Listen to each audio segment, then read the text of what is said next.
Yeah, yeah, The giant wheat. Big fucking wheat. Big. Yeah. Giant wheat. Giant. I know my Corn wheat. dog wheat. I know my wheat. This is wheat. Right? That's what the one dude says. I know my wheat. Right? But I guess they are all farmers, so. Or Right? pioneers, I should say. Pioneer. So they all have a role, but unlike no, they're not all scientists. A lot of them are just soldiers and workers and whatever to start a colony. The elite from Earth that Yeah. could afford to have themselves shipped to a new planet to get away from whatever Earth. it is. Yeah, Earth. Yeah. Whatever has happened. Do we find out what happens to Earth? Or? Kind of. Kind of. But not really. In Alien Resurrection, there's a couple of just offbeat lines that it's pretty much just a shithole, and nobody wants to go. Nobody wants to live in Earth. But this is way for in Alien Resurrection is 600 years in the future from any of these movies. It's another 500 years after Alien 3, so it's a far.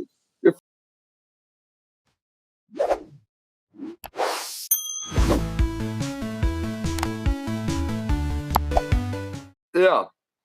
So back to the scene. I keep talking about things I enjoy, but then I keep reminding myself about this. So, anyways, Ferris freaks out. She sees the thing attacking her. She goes, runs, goes and gets the gun. And cool, they have guns. Awesome. Shotgun. And could be effective. You never really. Anyways, so she goes and runs in to go shoot the fucking thing. And what does she do immediately? What's the first thing she does when she runs into that room? Slips on the fucking blood. Yeah. Just like the other one. And I just thought you had they had to have known that is a weirdly timed comedic beat. To most people, at least to me, and a lot of people I know, they kind of go like that. She slipped in it too.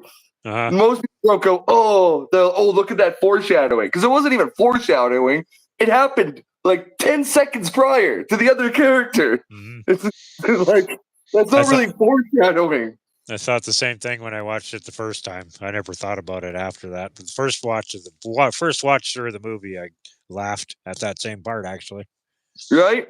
And it's the same thing as in pretty much any of these movies. They have to blow up the lander. Oh, it's that fucking phone. They blow up the lander. Yeah, Lander 1.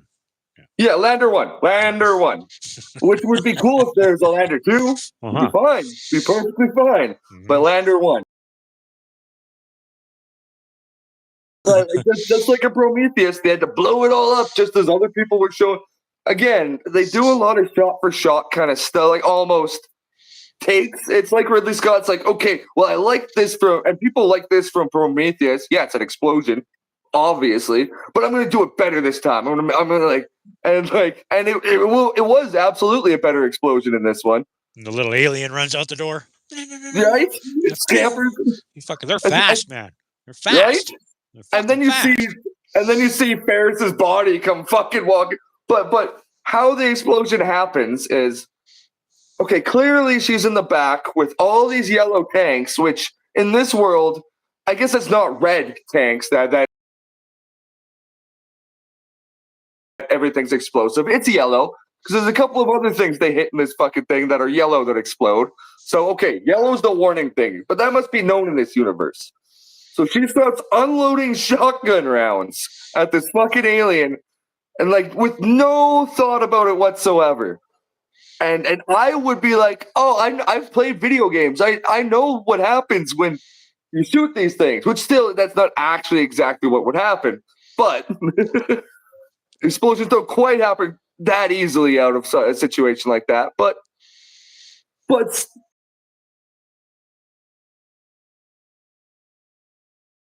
she just keeps wildly shooting at this thing, and guess what? She blows up Lander 1.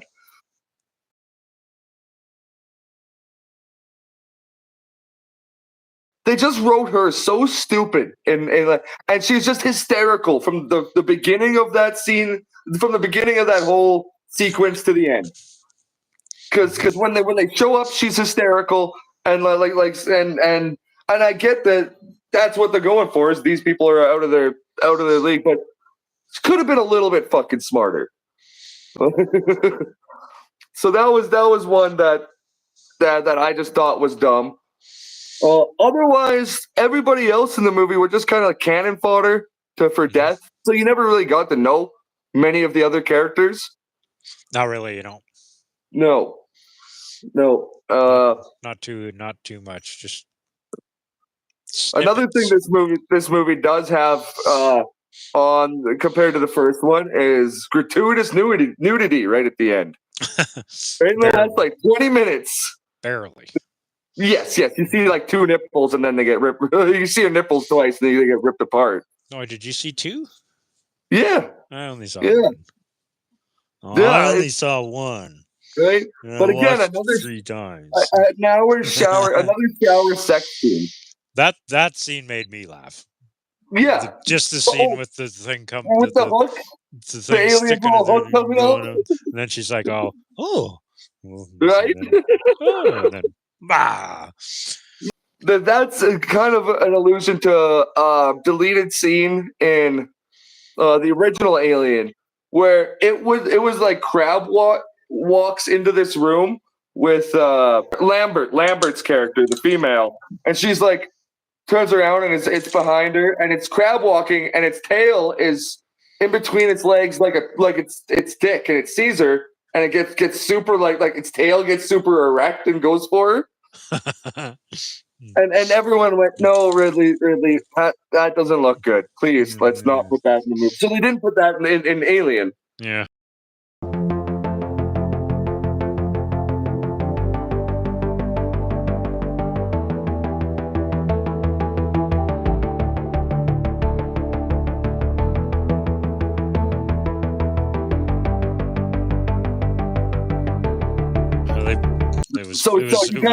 It was a strange enough scene as it was, I thought. But. Yeah, so he nodded to it in this one by doing that whole thing, but it's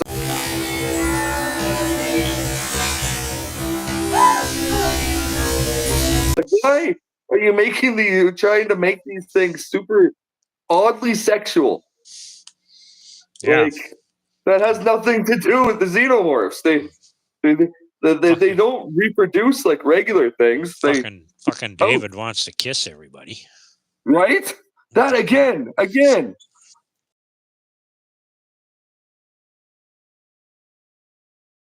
And he did it with. He almost kind of did it with Ash in the first one. Like how Ash tries to kill Ripley. Like he's just trying to shove that fucking newspaper down her goddamn throat. Yeah. So that's also like and while there's like pictures of like nude pictures of women behind him because that it's like somebody's bunk or whatever.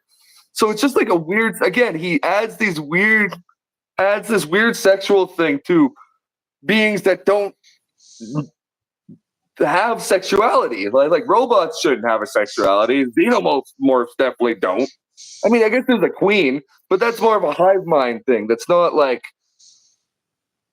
yeah. David's confused. David is very confused in this movie because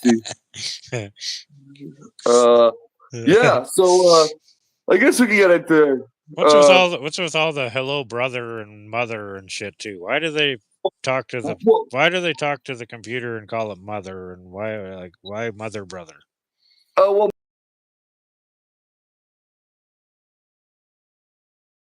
mother is actually the it's like MUTHE3R or something like that is like the name of the of the actual like AI or like the ships. Like HAL or whatever. Yeah, like HAL or something like that. Okay, so that's where that comes from. Okay, I didn't know that. Okay, question answered. Yeah, and brother, I guess that's how androids or synthetics refer to each other. But that again has never been, and it never really is again a thing where the androids use brother so much. Mm-hmm. Yeah, but mother is like the actual operating system. Okay, that works. I just thought it was weird. The mother, brother. Oh, absolutely. Brother, mother, brother, mother. It was in the first Alien when they called it Mother. It was absolutely a reference to 2001: Space Odyssey. Oh yeah, yeah, like that. And that's really what they wanted to do with this movie, or with the original Alien, was they wanted to make 2001: Space Odyssey, but with Jaws. mm-hmm. And that's kind of what this series has come down to. But back to Covenant. What else is great about this movie? What else is great about it? I don't know if there's anything that I thought was great about this movie, but no. Again, a lot of the practical effects were great. I thought were actually great. Like, and a lot of the violence in it, the gore levels. Mm-hmm. Oh, that's the scene I wanted to talk about, because that was pretty cool. The wheat field attack scene. Mm-hmm. Yeah, I thought that watching it, especially on this third time I watched it. Yeah, because there's a lot of great gore, and I personally think they could have done without that whole inside of the lander thing. They could have kind of like alluded to it and shown a little bit, but not as much, and more focused on this outside one, because it's a way better. Like alien chest bursting, that whole thing. And I don't know why they do it twice like that. Like, yes, I know it's to go, oh yeah, so that both parties are pretty much fucked right off the hop. Mm-hmm. But it's I would have done away with the lander, the whole lander chest bursting thing, and just had it run in there at the end, and then you see the whole thing blow up or something like that, Mm-hmm. So I just thought that was a weird thing that they shot 2 back to back like that. But I really liked the action in it when that protomorph is just ripping through the fucking. It's hauling ass through those wheat fields, man. Mm-hmm. That alien, it's just. And the tail whips. The speed of these things is something that bothers me later in the movie, actually. Definitely compared to what we know of xenomorphs and how they move. Compared to this, like the later one, bugs the shit out of me. For me, in Alien, when Ripley's fighting them with the loader, it's fast. She's not super fast with the loader. They make it a little bit more even, Steven. Yeah. But in this one, when they're having their fight scene on the ship near the end, and she's like, release the crane, and she's got this fucking one-jawed fucking clamper thing that's like, but these things are fucking fast as fuck, but she manages to catch it. Yeah. And enough to to hold it and then squeeze it, and I didn't like that either. No, if they made the aliens so that they were a little slower, maybe sluggish, but I mean they made them fast as fuck. In this one, these are probably the fastest they are in any of them. I think. Oh yeah, because that scene bothered me. That was a lot of the CGI of that scene. It moved too fast. It looked too smooth. It didn't have the gross textures. Like, you could tell all the like they never did cool close-ups of it. It was always CGI and moving quick. Mm-hmm. Yeah, you can mask things. You can mask things that way. Yeah. Well, that was the other thing that I liked about the night fight. I thought the white versions looked way better at night. Mm-hmm. Because they weren't super brightly lit. You didn't get to see how kind of dumb they looked. Like, I thought the white versions of the aliens in this were just kind of looked dumb. Mm-hmm. They're super fast and like definitely a different version. But I myself didn't like the design of them, and I thought In the Dark did a way better job of still portraying how dangerous these fucking and animalistic these things are, without having to see this little fucking midget one just jump on this woman. That was like the worst fucking death out of all of it in the whole movie, I think, is when when the tiny one falls out and then just jumps on that one female officer and just keeps biting her, and she's just like and it's just weaving in between her arms, and it just looks bad. Like the CGI in that wasn't cool, and they did something that I do like in most movies to mask that kind of stuff up. And what they did is they just threw a shit ton of blood out, so to kind of like mask it and like made it look extra gory. Mm-hmm. That's okay, but the CGI still didn't look good, and they should have had more puppets and more like close-ups of practical elements, which they always did in all the other ones. Mm-hmm. Yeah, so that's something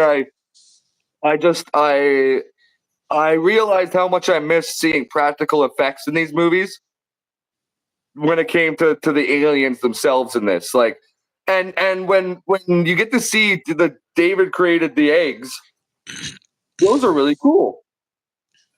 Because like those look really cool. They're not CGI. They look very similar to the ones in the original Alien.